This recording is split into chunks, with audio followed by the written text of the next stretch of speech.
상고할 하나님의 말씀은 창세기 50장 말씀으로 성경 81페이지에 있습니다.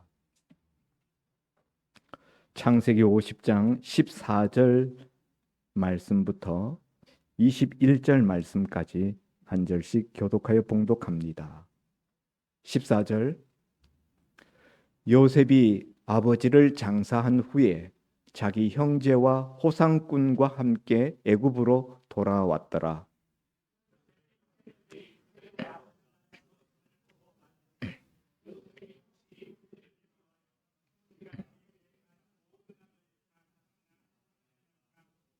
요셉에게 말을 전하여 이르되 당신의 아버지가 돌아가시기 전에 명령하여 이르시기를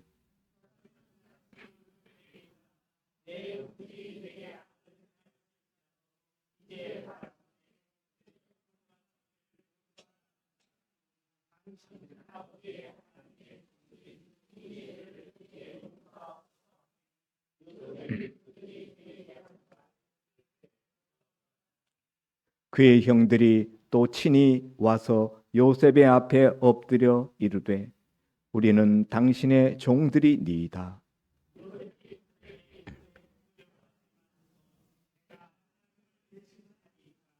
당신들은 나를 해하려 하였으나 하나님은 그것을 선으로 바꾸사 오늘과 같이 많은 백성의 생명을 구원하게 하시려 하셨나니 당신들은 두려워하지 마소서. 내가 당신들과 당신들의 자녀를 기르리이다 하고 그들을 간곡한 말로 위로하였더라. 아멘. 한 주간도 주 안에서 평안하셨습니까? 오늘 우리가 새벽마다 나누고 있는 이 창세기 말씀 맨 마지막 장 말씀인데요. 어제 새벽에 바로 앞부분 말씀을 나누었고 오늘 무슨 말씀을 전할까 생각하다가 새벽 기도 시간에 나눈 말씀에 연하여서 그 다음 대목의 말씀을 성도님들과 함께 나누고자 합니다. 오늘 창세기 50장 우리가 읽은 14절에는 요셉이 아버지를 장사한 후에 자기 형제들과 함께 애굽으로 돌아왔다라는 말씀이 기록되어져 있습니다. 아버지 야곱이 마침내 세상을 떠났습니다. 147세의 수를 살고 세상을 떠났습니다. 애굽에 내려온 지 17년 만입니다. 애굽에 내려와서 바로왕 앞에 아련할 때 바로왕이 내 나이가 어떻게 되느냐, 연수가 어떻게 되느냐 물었을 때 130살입니다 라고 이야기하고 험악한 세월을 살았습니다. 그렇게 대답했던 그 야곱이 130세에서부터 147세에 이르기까지 이후 17년 동안 아들 요셉이 애굽의 국무총리로 있는 그 애굽 땅에서 17년 세월을 살았다 하는 거죠. 흉년 기간 동안에 양식을 얻으려고 아들들을 애굽에 내려보냈다가 거기에서 요셉이 살아있는 것을 알고 또 요셉이 아버지를 모셔오라 그렇게 형들에게 말하므로 형들이 그 요셉의 말을 전하고 아버지 야곱이 요셉의 얼굴을 보기 위해서 애굽으로 내려갔지요. 그렇게 내려간 때가 흉년 제2년 지나갔던 때예요. 7년 대기근 중에 2년이 지나고 그리고 5년이 더 지나서 흉년이 면하여졌습니다. 7년 기근이 다 지나갔습니다.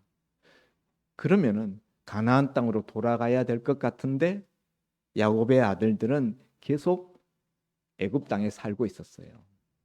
이후로 7년 기근이 지난 이후로도 12년간을 더 살고 야곱의 나이 147세가 되어서 그 아버지를 장례할 때 아버지 야곱이 내 유고를 내 시신을 가나안 땅에 내 조상의 선영 헤브론 막벨라 굴에 안장해 달라라는 부탁을 유언을 함으로 말미암아 요셉이 어마어마한 인파를 대동하고 가나안 땅까지 가서 가나안 막벨라 굴에 아버지의 시신을 장례 안장하였던 것입니다.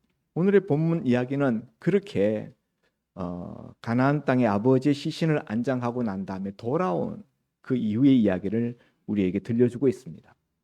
왜 아버지가 돌아간 이후에도 야곱의 형제들은 가나안 땅에 돌아가지 않고 계속 애굽 땅에 살았는가? 요셉이 애굽의 국무총리로 있으면서 모든 울타리가 되어주고 또 모든 편의를 봐주고, 그들은 애굽 땅에서 목축하기 가장 좋은 고센 땅이라는 비옥한 땅을 차지하였기 때문에, 그리고 그곳에서 이 야곱의 집안이 번성하고 있었기 때문에 굳이 경제적으로 불안정하고 정치적으로도 열악한 가나안 땅으로 돌아갈 이유가 없었던 것이죠. 가나안 땅에는 여러 민족들이 섞여 가지고 서로 다투고 불안정한 그런 곳에 끼어들어서 살아야 되는 것이 이 야곱의 가족들의 그 당시의 운명이었습니다. 그런데 지금 애굽이라는 강력한 제국이 방어막이 되어주고 울타리가 되어주고 그런 그 안쪽 고센 땅에 살고 있으니까 아무런 걱정이 없었어요. 외침의 걱정을 할 필요도 없고 어디 이민족이 쳐들어오는 것 때문에 전전긍긍해야 되는 일도 없고, 그러므로 야곱의 집안 식솔들은, 요셉의 형님들은 가나안 땅보다 애굽 땅에 사는 것이 더 좋다라고 여겨서 그 애굽 땅에 계속 살아가는 것입니다. 아버지가 돌아가신 이후에도 그렇게 애굽 땅에 400년 동안 그렇게 살게 되는 것이죠. 자, 그런데 아버지가 돌아가시고 난 다음 요셉의 형님들에게 한 가지 걱정거리가 생겼어요.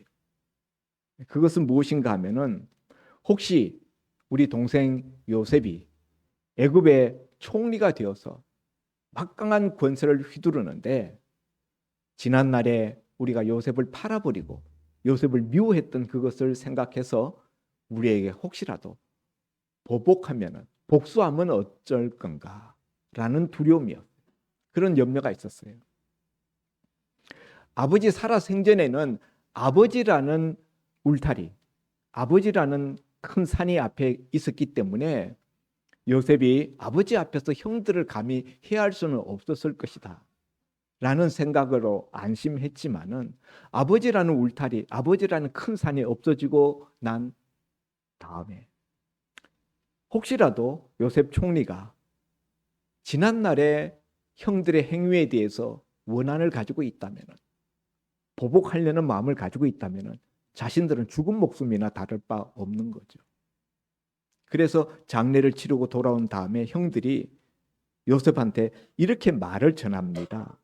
당신의 아버지가 돌아가시기 전에 명령하여 이르시기를 너희는 이같이 요셉에게 이르라. 이렇게 아버지가 말을 전하라고 했다는 거죠. 무슨 말이냐? 내 형들이 내게 악을 행하였을지라도 이제 바라건대 그들의 허물과 죄를 용서하라 하셨습니다. 그런즉 당신의 아버지의 하나님의 종들인 우리 죄를 이제 용서하옵소서. 이렇게 말을 전합니다. 여러분은 어떻게 생각하십니까? 아버지 야곱이 세상을 떠나기 전에 혹시라도 자기 아들 요셉이 그 형들에게 복수할까 염려되어서 이런 부탁의 말을 요셉에게 전하라고 그렇게 당부하였을까요? 성경은 거기에 대해서 아무런 언급이 없어요. 정말인지 거짓말인지 알 수가 없어요. 아버지가 높아심으로 혹시라도, 아버지는 그 모든 사연을 나중에 애굽에 내려와서 다 듣지 않았겠습니까? 다 알고 세상을 떠나는 마당에 혹시라도 우리 아들 요셉이 형님들의 자기에 대한, 자기를 죽이려고 했었던 지난 날에 대해서 원한을 품고 있다면, 내가 죽고 난 다음에 내 다른 아들들이 다치지 않을까 염려해서 그런 이야기를 했을 수도 있죠. 그런데 오늘 본문의 이 맥락 흐름상으로 볼 때에 그럴 것 같지는 않아요. 이건 형님들이 자기 스스로 양심의 가책을 느끼고 스스로 두려운 마음으로 지어낸 거짓말처럼 들려집니다. 어쨌든 그 동생 요셉에게 지난날에 자신들의 죄를 용서해 달라는 거예요. 그래서 17절 하반절에 보면은 종들인 우리 죄를 이제 용서하옵소서. 핵심이 그거죠. 이제 요셉한테 진정한 용서를 구하는데, 그런데 아버지의 권위를 실어서 아버지가 이렇게 용서해 주라 하셨다 하면서 용서해 달라고 하는 거예요. 혹시라도 거절할까 봐, 자신들이 부탁하는 용서가 거절당할까 봐 아버지의 권위를 빌려서 아버지의 당부라고 하면서 우리 죄를 용서해 주십시오, 이렇게 요청합니다. 그 말을 들은 요셉이 그 말을 들을 때 울었더라. 그래서 형들의 그 말을 듣고 애굽 총리 요셉이 울었다. 왜 울었을까요? 지난날에 형들에게 시기 질투 미움 받고 형들에게 버림받고 인신매매 당하여서 팔려갈 때, 그때 그 서러움이 복받쳐서 그 옛날 가슴 아픈 상처가 되살아나서 울었을까요? 왜 울었을까요? 성경은 거기에 대해서도 아무런 말을 하고 있지 않습니다. 단지 요셉이 울었다고만 말하고 있습니다. 그러나 제가 생각할 때는 요셉이 지난날에 그 상처, 거기에 소금 뿌린 것 같아서 그 아픔 때문에 울었다고는 생각되지 않아요. 요셉은 이미 형들을 용서 다 했어요. 첫 번째 아들 므낫세를 낳고 난 다음에, 므낫세 이름이 뭐죠? 무슨 뜻이죠? 잊어버렸다는 뜻이에요. 다 지난날 그 모든 것 다 잊어버렸다. 이미 마음속으로 그때 다 용서했어요. 그리고 형들이 내려온 다음에 형들을 정탐꾼으로 몰아서 이런저런 테스트를 했잖아요. 그리고 그때 형들의 입에서 나온 고백, 하나님이 우리 죄악을 적발하셨으니 우리가 무슨 말을 하리까? 형들의 그런 고백. 또 유다가 자기 동생 베냐민을 대신하여서 자기가 노예로 남겠다, 우리 동생 베냐민을 돌려보내지 아니하면은 우리 아버지 목숨이 끊어집니다, 나를 대신 노예로 잡으십시오. 그 형들의 진정 어린 그 회개의 모습을 이미 요셉은 보았고 이미 용서했습니다. 그럼에도 불구하고 아버지가 돌아가고 난 다음에 자신의 용서에 대하여서 못 믿어하는 그 형들의 그 모습이, 그래서 지금 죽을까 봐 전전긍긍하고 있잖아요. 자기들을 표현할 때 뭐라고 이야기합니까? 17절에 보면은 하나님의 종들인 우리 죄를 이제 용서하소서. 죽일까 봐 우리 하나님의 종들입니다. 그 다음에 보면은 18절에는 우리는 당신의 종들입니다. 요셉의 종이라고 또 표현합니다. 이렇게까지 하면서 혹시라도 생명을 잃어버릴까 봐 전전긍긍하고 있는 그 형들의 그 모습, 그 모습이 너무 안쓰러운 거죠. 안타까워서 운 거예요. 자신의 용서가 진정성 있게 형들에게 받아들여지지 못한 듯한 느낌. 내가 그동안의 형들을 용서하고 오늘날까지 대했는데 그것을 몰라주고 지금 이제 다시 와서 또 용서해달라고 그러고 아버지의 이름을 빌어서 아버지가 그렇게 부탁했다고 명령했다고 그러는 형들의 모습이 너무 안쓰럽고 안타까워서 요셉은 울었다고 생각되어집니다. 자, 형들이 염려했던 것처럼 요셉이 정말 마음만 먹으면은 지난날의 형들로부터 받았던 그 서러움과 냉대와 그 학대, 그것을 갚을 수 있는 절호의 기회가 왔어요. 이제는 아버지도 안 계시니까 아버지의 눈치를 볼 것도 없어요. 요셉이 하고자만 하면은 누구도 요셉을 말릴 사람이 없습니다. 그래서 형들이 이토록 두려워 떠는 것이죠. 그런데 이런 형들에게 대답하는 요셉의 말은 첫 마디가 뭐죠? 첫 마디는 울음이었고요. 그 울음은 무엇을 의미하는가 하면은 형들 이미 용서했는데 그것을 믿지 못하는 형들의 모습이 너무 안타까워서 운 거거든요. 그러니까 이 울음 자체가 나는 형님들을 이미 용서했습니다라는 것을 가장 강력하게 드러내는 물증이에요. 만일 형들에 대해서 해할 마음이 있다면은 요셉이 울겠습니까? 절대로 안 울죠. 그런 독한 마음이 안에 남아 있다면은 울음이 안 나오죠. 요셉은 울음으로써 자기의 용서를 표명했어요. 뿐만 아니라 형들이 친히 와서 요셉 앞에 엎드려 절하면서 우리는 당신의 종들입니다 라고 다시 요셉에게 용서를 구할 때 19절에 요셉이 그들에게 말한 첫 마디는 두려워하지 마십시오. 두려워하지 마십시오. 왜 두려워하지 말라고 합니까? 형들이 너무 두려워하고 있었기 때문에. 그래서 오늘 읽은 본문에 보면은 두려워하지 말라는 말을 두 번씩이나 하고 있어요. 21절에도 보면은 당신들은 두려워하지 마소서. 또다시 그 짧은 대화 속에서 두려워하지 말라는 이야기를 두 번씩이나 반복하고 있다. 그것은 그 형님들이 아버지가 돌아간 이후에 자기 동생 요셉에 대하여서 얼마나 두려워 떨고 있었던가 하는 것을 반증하는 것이기도 합니다. 그러나 단순히 두려워하지 말라고만 말한 게 아니라 그 다음에 보면은 19절에 요셉이 그들에게 이르되 두려워하지 마소서 내가 하나님을 대신하리이까. 이 무슨 말이죠? 내가 하나님을 대신하리이까 라는 말은 나는 하나님을 대신할 수 없습니다 라는 뜻이에요. 하나님을 대신할 수 없다라는 뜻이 무슨 뜻입니까? 지금 형들이 염려하는 것은 보복, 복수입니다. 심판입니다.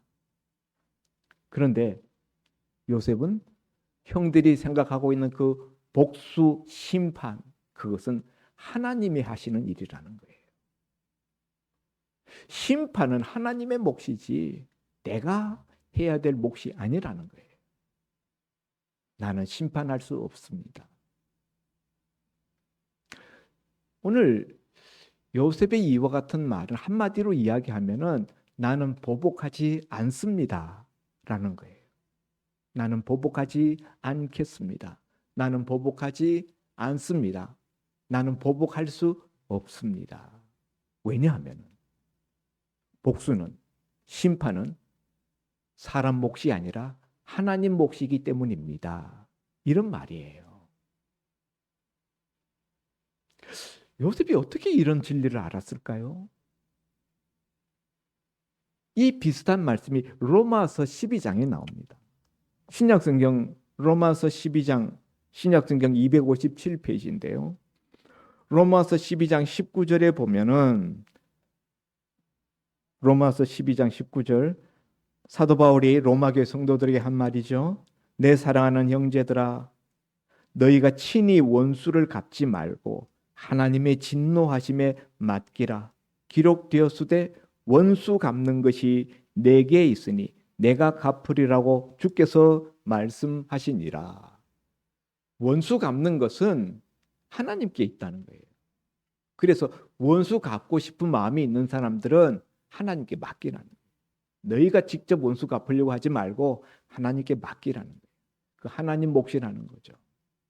심판과 복수, 그것은 사람이 행할 몫이 아니라 하나님이 하실 몫이다. 내가 하나님을 대신하리까? 라는 이 요셉의 표현은 바로 이 로마서 12장 19절 말씀을 한마디로 줄여놓은 거예요. 어떻게 바울이 이 말씀하기 천수백 년 전 인물인데 어떻게 이런 진리를 알았을까 싶어요.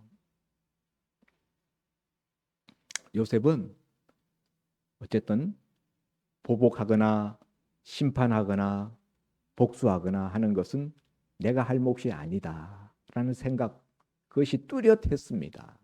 그렇기 때문에 형님들, 내가 복수할까 봐, 내가 안 갚음할까 봐 두려워하지 마십시오라고 말하는 것입니다.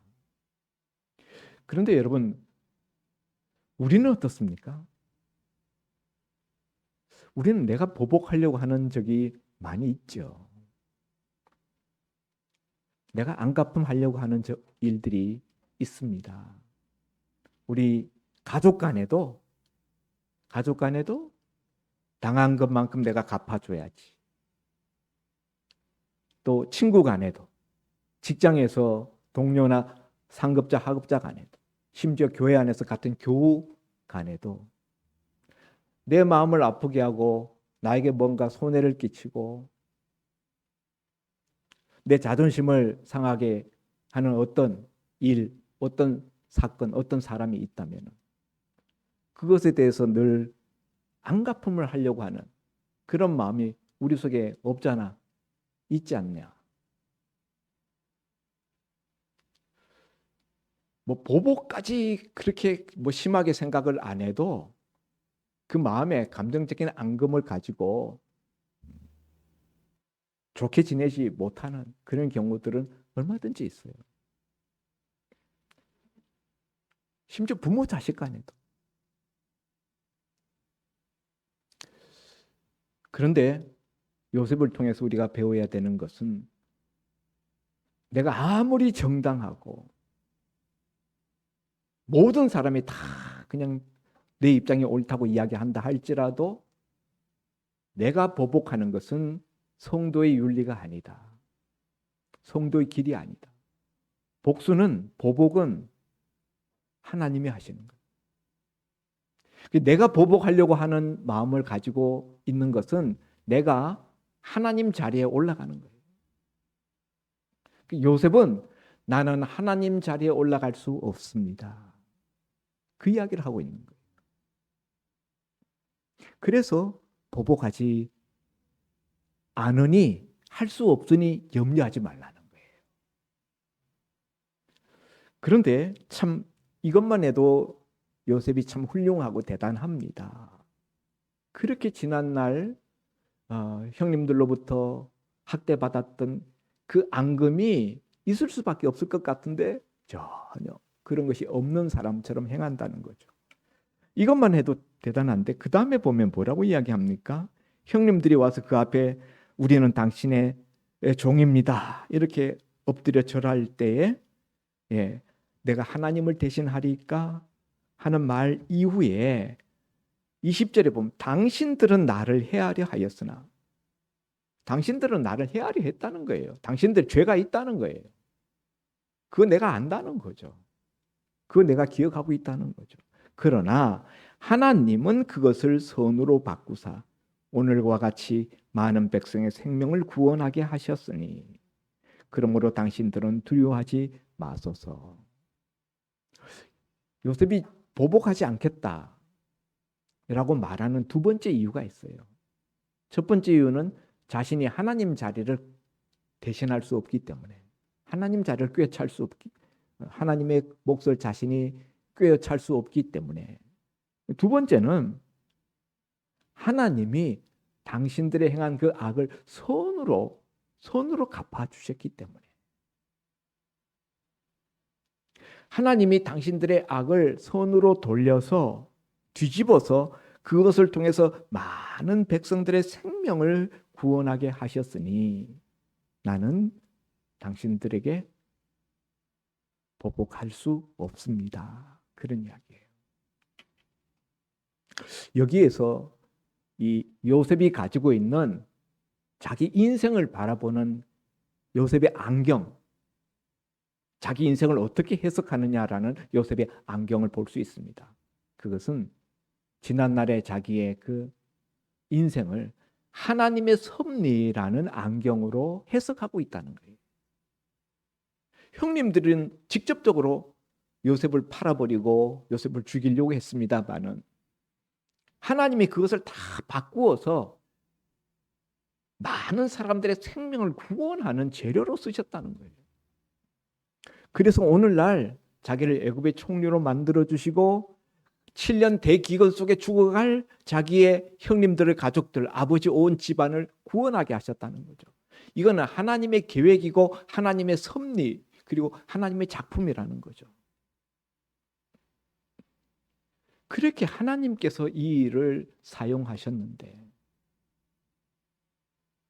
나는 형님들을 그래서 해할 수 없습니다.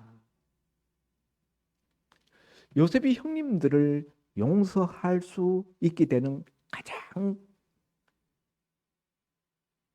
큰 요인은 자기 인생을 자기의 지난날의 고통을 하나님의 섭리라는 그 안경 속에서 해석했다는 거예요.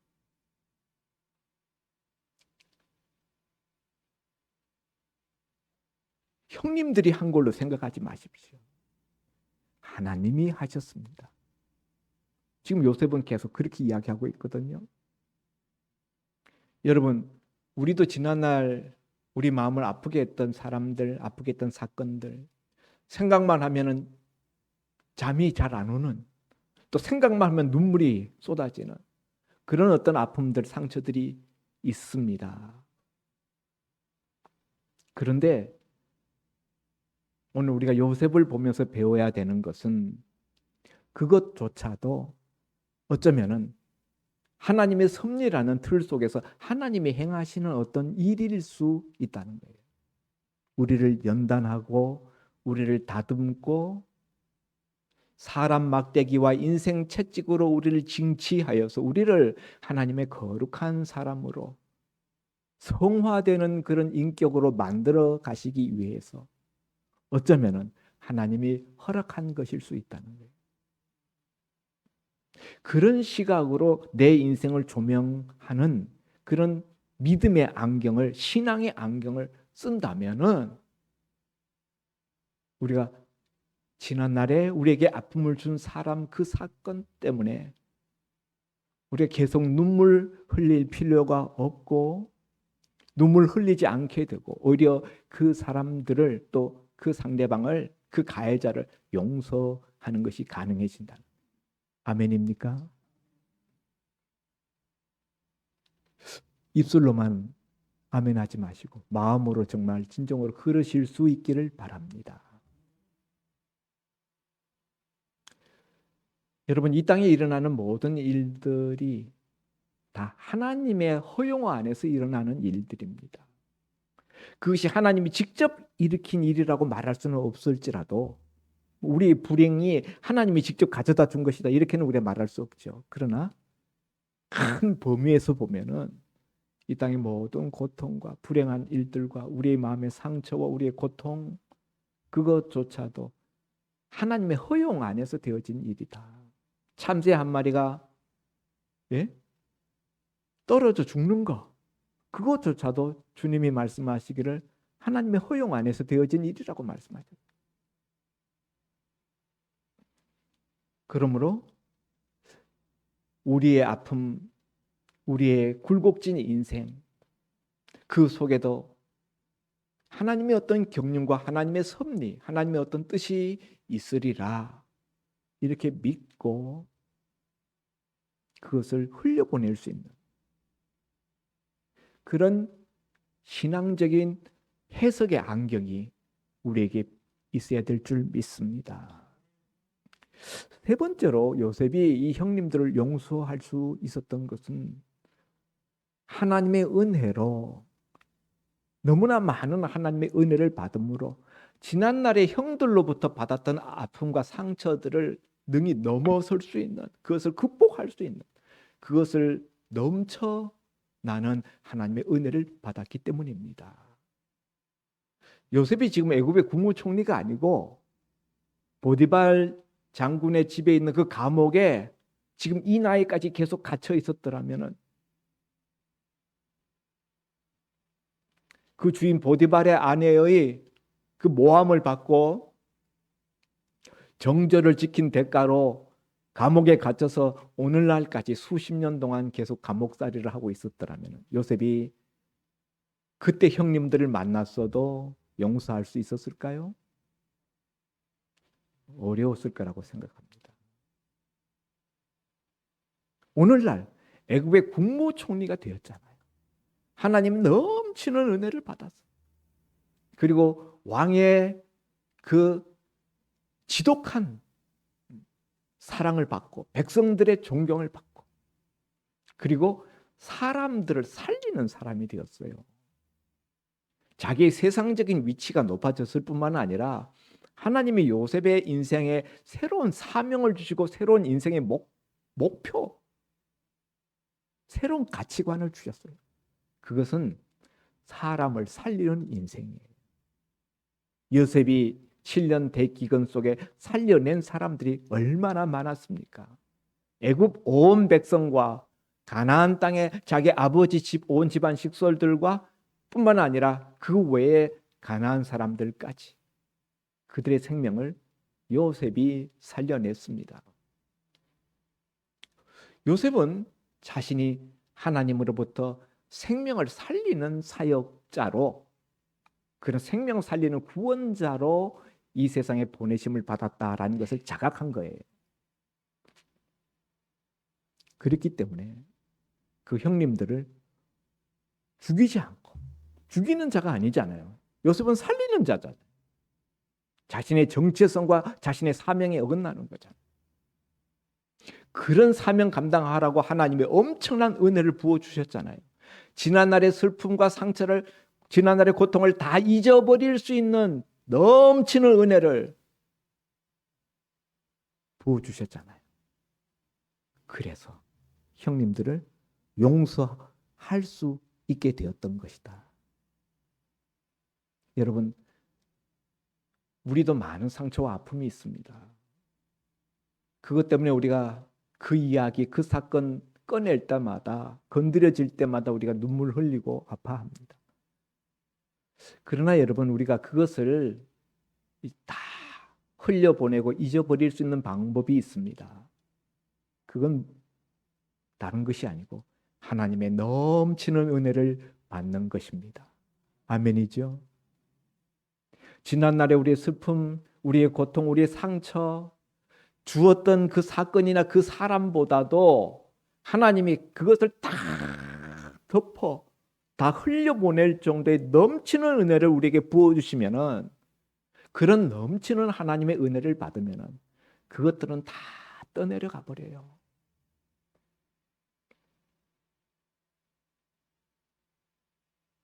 우리가 자꾸 거기에 걸려가지고 걸리기만 하면은 힘들어하고 보둥거리고 아파하고 그러는 것은 아직 우리 속에 하나님의 은혜가 모자라기 때문에. 이번에 비가 엄청나게 왔어요. 계곡에 가면은 큰 바위들이 있어요.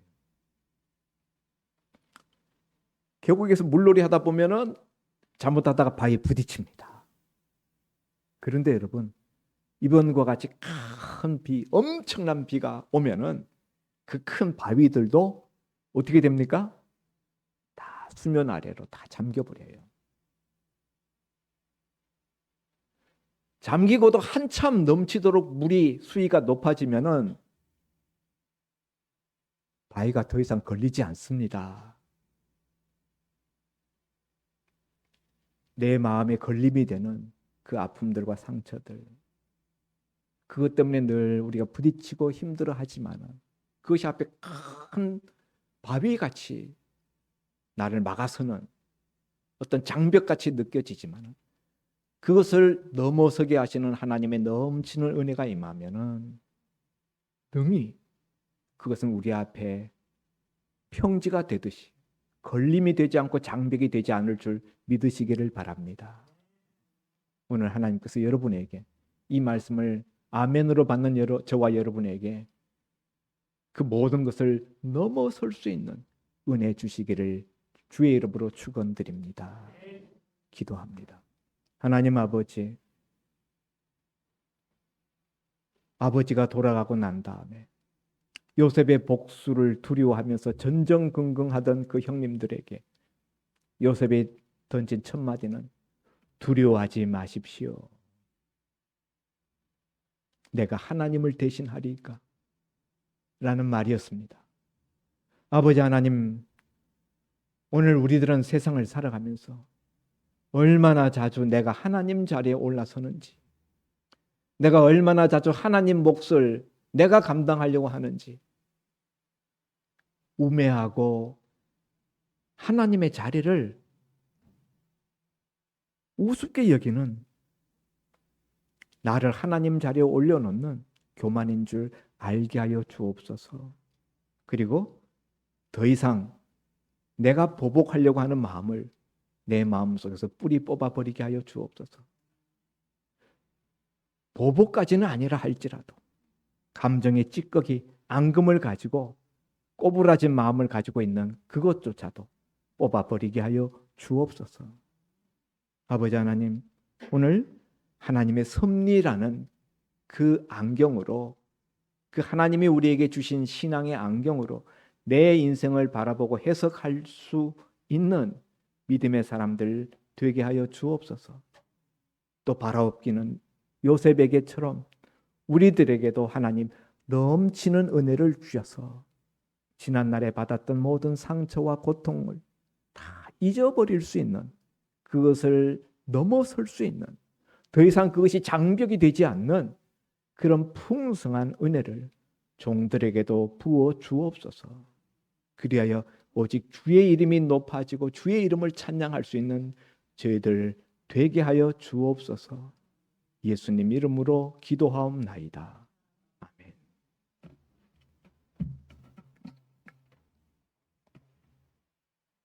오늘 주신 귀한 말씀을 가슴에 깊이 새겨서 하나님이 진정으로 기뻐하시는, 우리가 변화하는 믿음이 더 성숙한 성도들 되시기 바랍니다. 찬송가 218장 봉헌 찬송으로 드리겠습니다.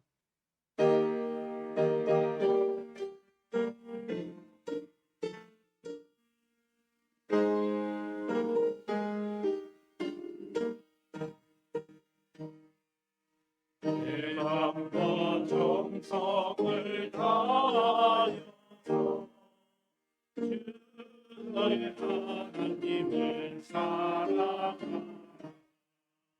내 몸을 아끼고 사랑하는 형제와 이웃을 사랑하라. 주께서 우리에게 명하시니 그 명령 따라서 살아가리. 멀리 보내지도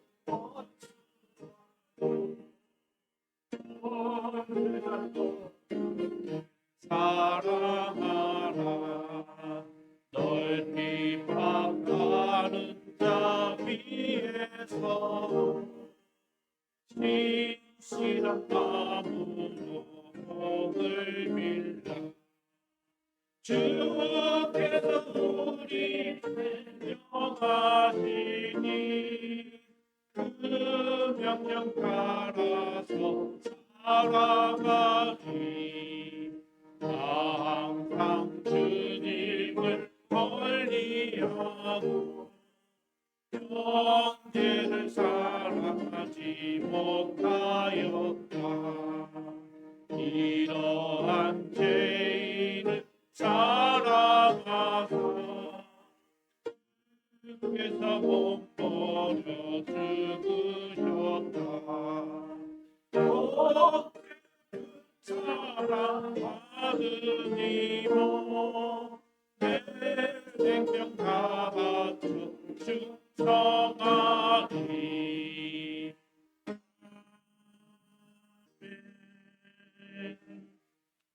담임 목사님께서 봉헌 기도 해주시겠습니다. 우리에게 하나님을 알게 하시고 하나님을 아바, 아버지라 부를 수 있는 하나님의 자녀의 권세를 얻게 하신 아버지 하나님 감사합니다. 우리를 구원하신 은혜도 크지만은 하나님의 기업을 있게 하셨사오니 내가 받은 은혜가 얼마나 큰 은혜인지 깨닫는 저희들 되게 하여 주옵소서. 주신 은혜를 깨달음으로 주 앞에 나올 때 빈손 들고 나오지 아니하고 조금이라도 그 은혜에 감사하는 마음의 표시를 물질로 예물로 표시하는 심령들 있사오니 주님 기억하시고 먼저 저들의 영혼이 잘 되게 하시고 그 영혼이 잘 됨같이 범사에 잘 되고 육신에도 강건함을 부어 주옵소서. 아멘. 그리하여 그 손으로 그 발로 무슨 일을 행하고 어떤 일들을 도모할 때 주님이 함께 동사하여 동행하여 하나님 함께 하시는 흔적들이 나타나지게 하여 주옵소서. 아멘. 이 예물 주의 손에 올려드립니다. 하나님 나라 확장하는 일에 요긴하게 쓰임받는 도구 제물이 되게 하시고 이를 통하여 죽어가는 생명 살리는 귀한 역사 일으켜지게 하여 주옵소서. 아멘. 감사하고 축복하며 예수님 이름으로 기도하옵나이다. 아멘. 아멘.